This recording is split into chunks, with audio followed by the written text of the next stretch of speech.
On vous souhaite la bienvenue à ericlatour.com. Savez-vous qu'aujourd'hui, mercredi 19 novembre, c'est la Journée internationale de l'homme? Ça a l'air que ça fait 15 ans que ça existe, mais peu de personnes en parlent. Il y a deux retraités de l'enseignement qui sont des membres de l'AREC, l'Association des retraités de l'enseignement du Haut-Richelieu, qui veulent évidemment qu'on se défasse, nous les hommes, de cette image de brute ou de chef de meute. On va les recevoir dans quelques instants, Jean-Guy Gaudreau et Michel Cartier. Mais d'abord, parlons des 10 ans de Transdev à Saint-Jean-sur-Richelieu. Ça portait d'autres noms dans le passé. Il y a même une porte ouverte dimanche. On les reçoit à l'instant.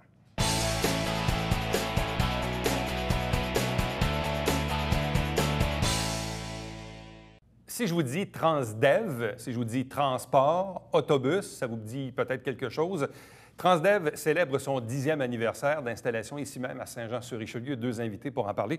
D'abord, son président Jean-Claude Lévesque. Bonsoir à vous. Bonjour. De même que Dominique Lemay, qui est le nouveau directeur général. Bonsoir et bienvenue. Bonsoir. Monsieur Lévesque, il faut quand même faire un peu d'histoire pour que les gens comprennent. Pour les plus vieux d'entre nous, et même si c'est du côté de la famille à ma mère, la famille Boulet, on parlait des autobus Boulet. Après ça, on a parlé des autobus Vien.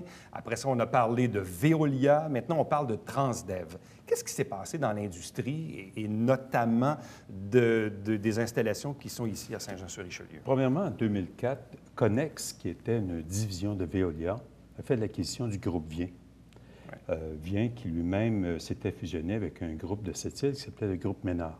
Oui, c'est vrai. Ça s'était fait presque quelques années avant. Donc, Connex fait l'acquisition. Et en parallèle, en 2007, il y a une autre compagnie qui s'appelait Transdev, mais pas le Transdev actuel, un autre Transdev, on va vous expliquer, fait l'acquisition d'un groupe qui s'appelait Limocar. Limocar qui possédait la ligne Montréal-Sherbrooke et le CIT des Basses-Laurentides. 2009, Transdev fait également l'acquisition du groupe Auger à Châteauguay. Nous, on consolide ici avec Veolia. Et 2011, Transdev et Veolia se fusionnent pour devenir le Transdev d'aujourd'hui. Donc, quand vous regardez aujourd'hui le logo de Transdev, vous voyez le logo de Veolia, l'ancien Veolia, les couleurs et le nom Transdev. Partout, cette fusion-là s'est faite mondiale. En Amérique du Nord, il y avait seulement au Québec où les deux compagnies étaient présentes, parce qu'aux États-Unis, nous étions présents sous le nom de Connex Veolia. Nous étions présents un peu partout aux États-Unis. Et Transdev n'était pas présent. Donc, ces deux compagnies-là se sont formées, se sont fusionnées. Pourquoi? Parce qu'ils s'emmenaient partout dans le monde des grands projets aussi. Hein? Ils s'emmenaient des grands projets de trains, de métro, etc., etc. Et de plus en plus, ces projets-là, quand même, doivent engager des sommes d'argent importantes. Et cette fusion-là amenait aussi des expertises complémentaires. Et c'est un peu ce qui s'est passé en 2011. Et maintenant, nous, ce qu'on a fait, on a choisi aussi, il y avait un siège social de Transdev à Montréal. Veolia était ici. Et on a choisi de venir s'installer ici, dans la région de Saint-Jean-sur-Richelieu, pour plusieurs raisons. Première raison, c'était le centre de nos activités, étant donné qu'on a des activités sur la Rive-Nord, CIT des Basses-Laurentides, on en a de Beauharnois, de Valleyfield jusqu'à Varennes, sur la Rive-Sud. Et on a la ligne des cantons de l'Est, on a Istingus. Ici, ça se trouvait le centre de tout ça. Et l'autre raison importante, c'est que il y avait le développement de la 30. L'ouverture de la 30 a fait que ça change énormément sur la Rive-Sud. Il va y avoir un développement important. La 10 et la 35 qui va rentrer aux États-Unis aussi. Parce que lorsqu'on s'investit, lorsqu'on s'installe à un endroit, il faut penser à long terme, il ne faut pas penser à court terme. Et ça nous permettait d'être vraiment central dans nos opérations futures. Maintenant, la division ici, à Saint-Jean, s'occupe également du développement, va s'occuper également du développement du reste du Canada. Donc, pour nous, c'était l'endroit idéal actuellement. Est-ce que Transdev, donc, possède d'autres installations au Québec et au Canada? Ou oui, visiblement, Saint-Jean est assez central? Non, on possède 9 dépôts au Québec, 9 dépôts importants, dont un Boisbriand, un à Châteauguay, qui est quand même assez important, un à Saint-Philippe, un à Boucherville, Belleuil, ici, naturellement, à Sherbrooke et à Istingus. Donc, on a 9 dépôts comme ça. Et ces dépôts-là, naturellement, on parle quand même de près de 800 véhicules. Hein? Quand même. Et de près de 1100 personnes au niveau du personnel. Donc, il ne faut pas oublier que ces deux compagnies-là sont le regroupement de plusieurs petites compagnies. Autrefois, il y avait jusqu'à 21 petites compagnies. Hein? Puis, naturellement, pour les investissements majeurs, parce qu'aujourd'hui, Je vous donne un exemple d'un autobus de ville. Tu sais, un autobus de ville, en 2000, ça se vendait peut-être 250 000, mais là, c'est rendu à 460 000. Tu sais.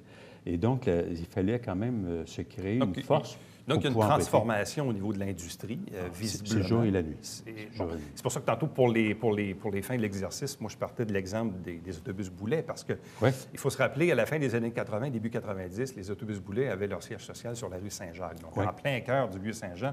Et je me rappelle que le maire du temps, d'Albert Deschambault, disait « ça n'a aucun sens que cette entreprise-là soit physiquement dans le centre-ville ».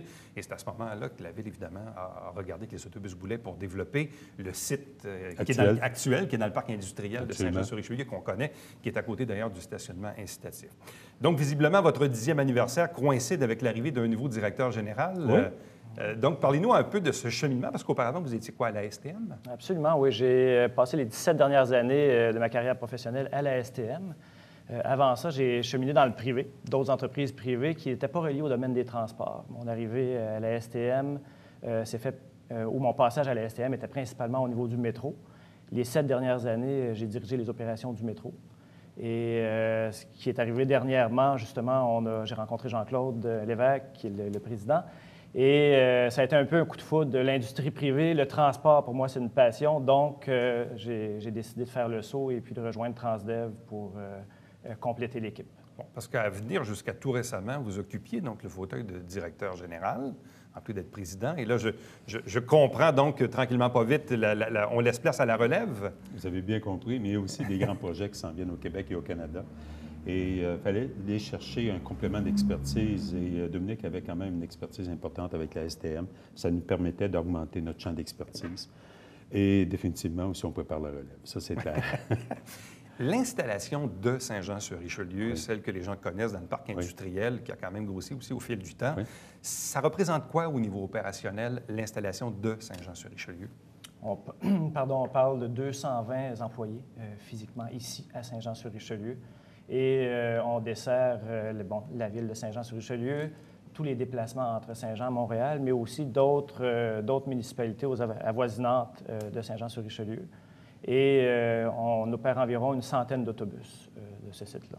Ici, on opère le CIT de Chambly-Carignan-Richelieu à partir d'ici, la ville de Saint-Jean. Et aussi, on a du transport d'écoliers avec la Commission scolaire Haute-Rivière.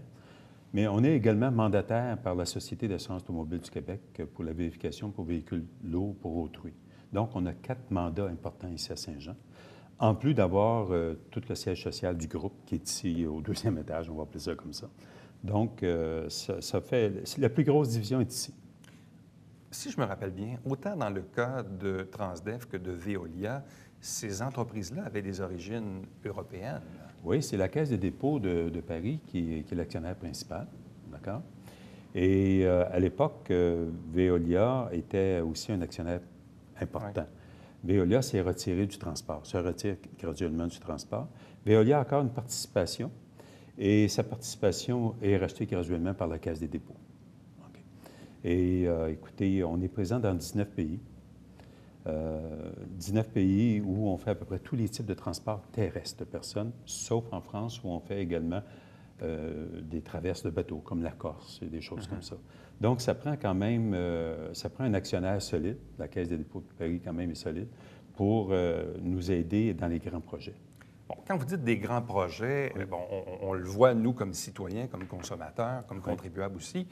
Bon, le transport en commun, c'est principalement une activité qui est subventionnée parce que l'autofinancement est quand même assez rare. Donc, les villes, les gouvernements doivent y contribuer. À Montréal, c'est la même chose à l'époque avec la STM. Bon, on connaît un peu le principe. Aujourd'hui, on a besoin de gros autobus qui coûtent extrêmement cher. Donc, ça oblige évidemment une vision à long terme, beaucoup de développement, beaucoup de relations également avec les villes, avec les gouvernements. Ici même à Saint-Jean-sur-Richelieu, est-ce qu'on a encore de l'espace pour se développer davantage dans l'hypothèse où on vous confie d'autres mandats? Oui. Bien, il y a, que ce soit ici ou ailleurs, il y a des changements majeurs qui s'en viennent dans l'industrie. Prenons un exemple, les carburants. De plus en plus, on regarde les autobus électriques. On arrive justement, Dominique et moi, d'un voyage à Toulouse la fin de semaine, il y a une semaine, là, où on est allé visiter une usine Safra qui fait des autobus électriques. On regarde aussi comment on pourrait changer des carburants, exemple, avec du gaz naturel ou des biogaz. Parce que de plus en plus, plusieurs MRC ici dans la région veulent produire leur propre usine à partir des déchets. et on pourrait, nous, utiliser les gaz produits par ces usines-là. Il y a, exemple, le Wi-Fi dans les autobus. De plus en plus, c'est rendu presque un standard maintenant dans chaque... Exemple, la ligne Montréal-Sherbrooke, on a du Wi-Fi. Je vais vous dire une chose, on a une plainte post-autobus brise si le Wi-Fi arrête 30 secondes. Oui. Mais donc, le type de véhicule est en train de changer. Le type, naturellement, on est très sensible à l'environnement aujourd'hui. Donc, c'est tous ces changements-là majeurs qui sont très accélérés. Il ne faut pas oublier que le transport par autobus a été peut-être 25-30 ans où il n'y a pas eu grande modification.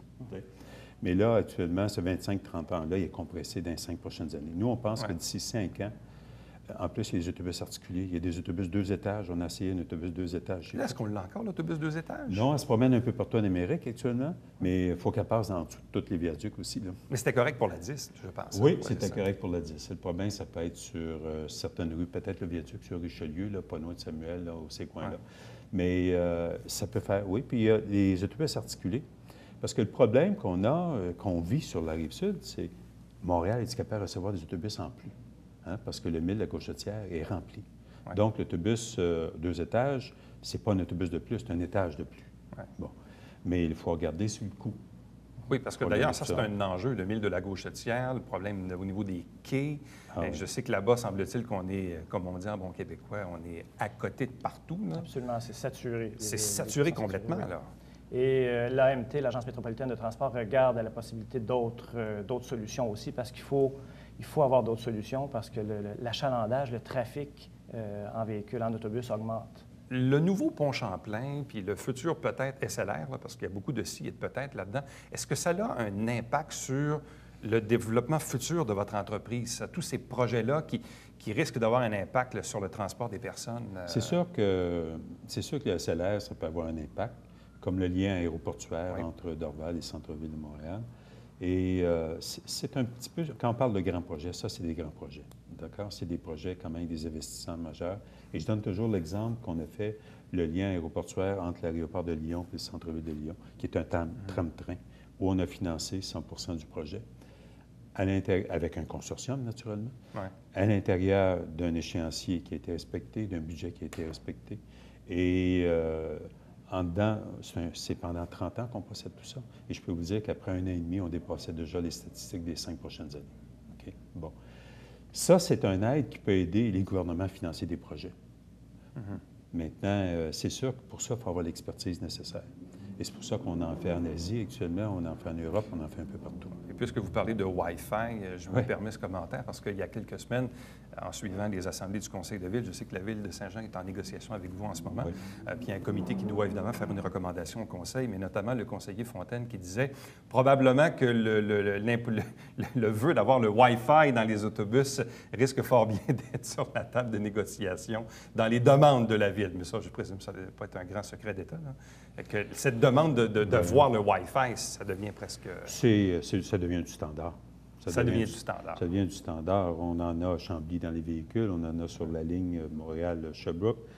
Ça va devenir du standard. Donc, les gens qui font Saint-Jean-Montréal avec la 96, un jour vont peut-être avoir le Wi-Fi aussi. Là. Absolument. Ouais. Mais c'est des grandes tendances dans le monde, mais aussi localement. Dans le fond, les gens vont utiliser ce genre de service-là pour sauver du temps, pour sauver aussi des coûts, et pour rendre leur temps productif, dans le fond. Et d'avoir le Wi-Fi, ça fait partie de l'expérience client de l'avenir.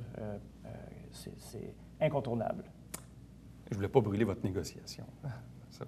Oh non, écoutez, on ne négocie pas en public, mais ça, c'est tellement des demandes qui sont communes un peu partout. Là. Il n'y a pas de problème là. Bien, merci infiniment de votre passage à l'émission. Je pense que c'est fort intéressant d'avoir un autre regard sur cette entreprise qui est avec nous depuis 10 ans, Saint-Jean-sur-Richelieu. Donc, longue vie à Transdev, puis bon mandat à vous. Merci. Puis, on souhaite beaucoup. Il y a une porte ouverte le 23, dans l'après-midi. On souhaite que plusieurs citoyens puissent venir visiter l'entreprise, voir comment ça fonctionne. Et ça nous fera plaisir de guider cette journée-là. Merci beaucoup. Merci. Restez avec nous. On vous revient après ceci.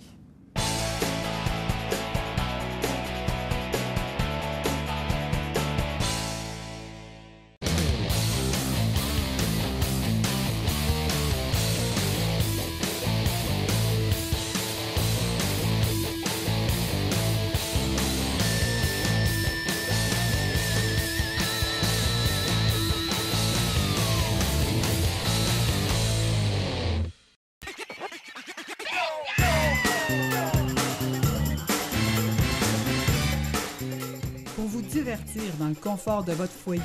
Télébingo, TVHR, tous les dimanches matins, 9h30, avec votre meneur de jeu, Alain Rameau. C'est un rendez-vous.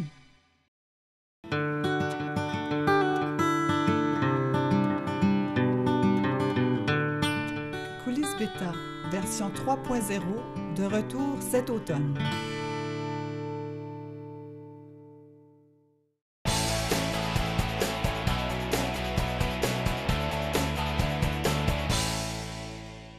Vous savez que les femmes se sont bien organisées au fil des ans. Le mouvement féministe a porté fruit. Hein? Et vous savez, aujourd'hui, tout le monde connaît la Journée internationale de la femme. Est-ce que vous connaissez la Journée internationale de l'homme? Semble-t-il que ça existe depuis plus de 15 ans, semble-t-il. Deux invités avec nous pour nous en parler. D'abord, Jean-Guy Gaudreault. Bonsoir. Bonsoir. De même que Michel Cartier. Bonsoir et bienvenue. Bonsoir, Éric. Vous êtes tous deux des enseignants à la retraite. Exact. Oui. Donc, peut-être qu'il y a des élèves qui vous reconnaissent à l'instant. Peut-être bien. Pour le meilleur. Et pour le meilleur. Qu'est-ce qui fait que deux enseignants à la retraite, qui ne sont plus de petite jeunesse, s'intéressent à cette Journée internationale de l'homme?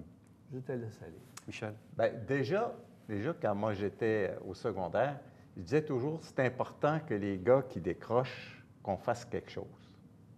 Alors déjà, moi, quand j'étais au travail, la préoccupation de la réussite des gars, ça faisait partie de mon bagage pédagogique. Je me disais, c'est important que les gars réussissent. Et déjà, je trouvais que c'était important de méditer pour la réussite des gars. Je trouvais que là-dessus, les gars faisaient pitié. Fait que, quand je suis arrivé à la retraite, mais là, j'ai continué à méditer pour les conditions des gars. Cette fois-ci, bien, c'est les hommes à la retraite, en particulier. À l'Association des retraités, ça fait partie de nos organismes.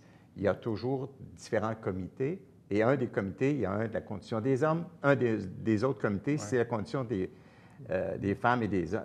Un pour les femmes, un pour les hommes. Il y en a un pour la politique, il y en a un pour les assurances.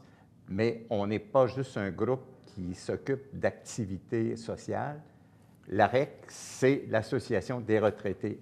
Souvent, on disait ou on entendait « Ah, bien, les hommes, ils n'ont pas besoin d'une journée parce que ces autres, c'est leur journée à longueur d'année. Ouais. » Moi, en 25 ans de métier, j'ai fait des reportages sur des fausses allégations pour des professeurs masculins. J'ai fait un reportage sur des organismes qui viennent en aide aux hommes violents. Mais des organismes ou des journées dédiées, il n'y en a presque pas. On dirait que, comme je disais, et ça n'enlève en rien au féminisme des 40 dernières années.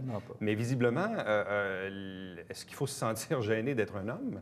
Voilà le problème. C'est qu'au fond, c'est que souvent, l'image qu'on a des hommes, soit par la télévision ou les événements derniers, là, les gars qui tuent, oui. Je dis, bien, écoute, les hommes, c'est des brutes. Ou encore, ils mêlent tout dans les fromages et les vins, ce sont des nouilles. Bien, je pense qu'il y a beaucoup d'autres hommes qui ne sont pas ça. Pas plus que des femmes qui sont des chippies puis des putains. Alors, je me dis, il faut que l'homme apprenne à devenir un homme et qu'il se sente partie prenante de la société. Non pas comme supérieur, mais égal. Et ensemble, on compose ensemble. Mais le problème qu'on a, les hommes, c'est que souvent, les gars sont mal pris. Quand ils tombent seuls, puis comment se faire pour la popote. Puis on a vu, il y en a qui a perdu son épouse. Il dit, bon, ben je fais quoi, là? Y a-t-il un endroit où je peux aller prendre des cours de cuisine? Tu sais? L'autre qui dit, bien, mon épouse est en train de faire l'Alzheimer. Suis-je un aidant naturel? Puis là, les femmes, on dirait qu'on a convenu que les femmes, c'est normal qu'elles soient aidantes naturelles. Mais les hommes, les gars, on est vraiment dépourvus devant ça. Et il faut se poser la question de qu'est-ce qu'on peut faire pour aider ce monde-là. C'est sûr que parfois, il y a des événements où on se dit, hé là là, c'est pas rien pour nous rendre fiers. Hein. Il y a des journées où on est des hommes, puis on n'est pas trop fiers d'être des hommes. Exact. En même temps, au fil du temps, cette image, il y a eu l'image de l'homme rose à un moment donné, l'homme très viril, le chef de meute, la brute. Bon, il y a toutes sortes d'images ou de paradigmes, de préjugés là, qui circulent dans la société. Nous, évidemment, on est mardi aujourd'hui. Je sais que demain, mercredi, vous avez un événement particulier. Qu'est-ce que vous voulez faire avec cet événement-là? Bon, nous autres, ce qu'on veut, c'est être capable de souligner des modèles qui nous aident à être meilleurs. Qui inspirent. Qui inspirent. Pas pour se modeler, mais qui sont une source d'inspiration dans notre vie présente. Parce que dans le fond, des modèles négatifs, il y en a beaucoup qui prennent la vedette. Le problème qu'on a, c'est que les modèles positifs ne font pas de bruit. Et on s'est dit, en cette journée internationale de l'homme, ça serait important de souligner qu'il y a encore des hommes capables d'influencer positivement à la fois des jeunes, à la fois aussi des adultes, des hommes comme des femmes. Alors, c'est un petit peu un clin d'œil qu'on veut faire de façon positive à ce que les hommes sont aussi des modèles dynamiques. C'est sûr que avec l'arrivée de la montée du féminisme, ça a permis aux femmes de prendre leur place. Et il y a des gars qui se sont sentis un petit peu bousculés dans leur idée, dans leur façon de faire. Et on a eu toutes sortes de modèles qui se sont essayés pour essayer de trouver une identité nouvelle pour s'adapter. Et c'est un petit peu pour aider un peu ce nouveau modèle qui est en train de naître qu'on se dit que ça serait important de souligner les efforts puis les modèles qui sont en train de naître. Là. Où s'inscrivent les changements générationnels au travers des hommes? Je m'explique. Moi, quand j'étais jeune, quand j'ai eu 5 ans, je suis né en 71. Quand j'ai eu 5 ans, 76, mon père me dit un beau matin, « Bon, ben là, tu as 5 ans aujourd'hui, à partir d'aujourd'hui, tu me donnes la main. Ouais. » Mais lui-même, quand il était jeune, puis lorsqu'il avait eu à peu près 10-11 ans, il a dit, « Ben là, tu as 10 ans, tu peux commencer à fumer. » Comme un homme. Hein? Ouais. Vous savez, il y a comme cette espèce d'image-là. Donc, c'est sûr que moi, à mon tour, j'essaie de le briser avec mes enfants ou avec mon fils, puis probablement que mon fils va faire pareil. Donc, où s'inscrit les changements générationnels au travers de la vie des hommes? Moi, je pense que le changement se fait peut-être plus de se sentir collaborateur des femmes, collaborateur. Par exemple, chez moi, bien, je vais laver la vaisselle, je vais préparer des légumes parce que ma femme prépare une autre partie de choses. Je vais passer à balayeuse, puis je suis un homme quand même. Tu sais? Je veux dire, pour autant, je veux dire, il y a pas quelque chose à faire. Puis, un des problèmes qu'on trouve, par exemple, au primaire, et je pense que tu soulevais un peu le point tantôt, les hommes, il n'y en a plus au primaire, les jeunes n'ont plus de modèle. Ouais. Tu sais, ils n'ont plus de modèle. Moi, ce que j'ai trouvé plaisant dans la ville les semaines dernières, c'est qu'on nous proposait des modèles sur les poteaux de lumière, des soldats. Ouais. C'était des modèles qui ont inspiré. Mais il y a d'autres gens qui nous ont inspirés aussi. Sûrement dans nos vies, on a eu soit nos parents, des grands-parents, des oncles, des voisins qui nous ont inspirés. Tu sais?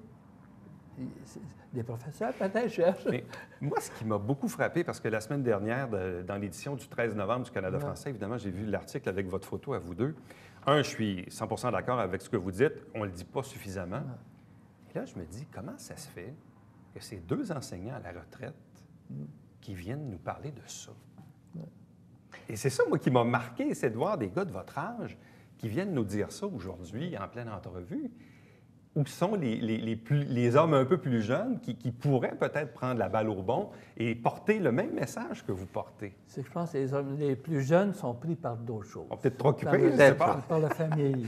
Mais c'est un peu une porte ouverte qu'on ouvre, parce que même dans le syndicalisme, tu vas avoir un comité de la condition des femmes, mais le pendant n'existera pas. Non. Je pense que là-dessus, au niveau de la REC, on est un petit peu en avant de notre temps, si on peut parler, dans le sens qu'on prend en charge la condition des hommes, puis on se dit, on va militer. Peut-être parce qu'on a trop été militants, que là, on continue dans l'âme. Et même, je regardais le printemps dernier votre propre association, l'Association des retraités de l'enseignement dans la région ici, où vous avez beaucoup participé pour la Journée de la Terre. Oui. Encore là, je me faisais la même réflexion. Je regardais vos collègues, tous des têtes blanches, qui viennent nous parler d'environnement. Wow! Exact. Donc, visiblement, à la REC, vous avez vous avez des bonnes discussions. Ce qui est intéressant, c'est toute la question de l'âgisme. Tu sais, quand on dit que les petits vieux, c'est un poids pour la société. Pas chez Pas vous. vrai. Vous autres, vous voulez contribuer jusqu'à la fin. ça. Là. Oui. C'est ça. Il ne faut pas s'asseoir sur nos lauriers. Je veux dire, on a des choses à apporter, même si j'ai 80 ans passés. Je peux apporter encore quelque chose à la société, aider mes confrères hommes à devenir plus hommes et meilleurs hommes. Pourquoi pas? D'autres vont travailler sur un autre domaine. Et allons-y. Je veux dire, c'est pas parce qu'on est à la retraite qu'on doit s'asseoir et dire « Maintenant, je fume ma pipe. Tu sais, non. Mais c'est ça, je pense qu'on a toujours été engagés Puis ça, l'engagement, ça ne prend pas de retraite. Ouais. Et je pense que c'est un peu ça qu'on veut léguer aux autres. Écoutez, il y a de la place pour des causes, puis embarquons. Mais c'est quand même drôle à regarder. Quand on regarde même v'là 100 ans, on disait aux garçons, hein, si t'es pas bon à l'école, tu vas aller aider papa à la ferme. Ben Ouais. oui, il y a besoin de bras. Puis c'était ça. Tu sais. Ouais. Puis là, aujourd'hui, c'est d'autres choses. Même, j'étais dans un milieu de travail il y a 10-15 ans, et on voyait une différence entre les moins de 40 ans et les plus de 40 ans dans le regard qu'ils avaient sur les femmes. Là, je vous parle de v'là 15 ans. Ah, exact. Donc, on voit que les changements de génération amènent aussi des changements de perception par rapport à tout ça. Donc, pour vous, il faut que les hommes se défassent de cette image de brute, de chef de meute, qu'on souligne la Journée internationale de l'homme en ce mercredi 19 novembre 2014. Exactement. Puis vous m'avez dit avant l'entrevue que ça fait 15 ans que ça existe. Oui, en 1999. Non, c'est quand même quelque chose qui est important de dire que c'est neuf. Ouais. Et que ça ne soit pas connu plus qu'il faut, il ne faut pas s'étonner dans le sens où, Non. quand on regarde la lutte des femmes, ça fait au-dessus de 50 ans et plus, et ça a réussi à s'installer comme dans la société. À vous deux, merci infiniment de l'avoir dit haut et fort. Merci pour votre contribution au débat et à la société. Puis longue vie, bonne santé. Merci beaucoup. Merci bien, Luc. Merci. Restez avec nous au retour, on vous présente le Babillard quotidien.